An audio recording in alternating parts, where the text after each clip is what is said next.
Introducing the new Xulon press book, Friend or Foe, by Lloyd. Rick was a Special Forces officer in Iraq during Desert Storm. Afterward, he stayed in the reserve, resumed teaching, and wrote stories about Islam, terrorism, and the Arab nations. His special talents resulted in employment as a CIA agent off and on while attaining the grade of colonel in the Army Reserve.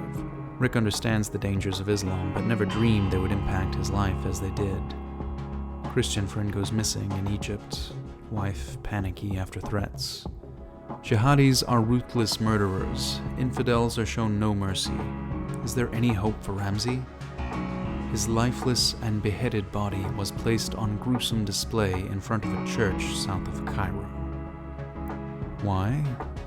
Perhaps retaliation for converting from Islam to Christianity. Ramsey had experienced Christ's love through his wife and children while witnessing unspeakable violence against the infidel and non-conforming Muslims. He came to the conclusion that following Christ was what his heart and soul needed in order to be free. He had come to realize Islam was less of a religion than it was a political movement. He was overwhelmed when he learned of Christ's ventures on earth, his sacrificial death for him, and the hope of living in eternity. Allah never came to earth, sacrificed his believers to advance his faith while killing the infidel. As Rick came to terms with his friend's death, Muhammad, the Egyptian police inspector, uncovered the truth. Was it a simple case of apostasy? Was it a much larger and possibly more deadly problem that he and Rick faced? Would the inspector capture Ramsey's killer before he executed a larger ISIS operation? Could ISIS plan drone attacks overseas and at home be stopped?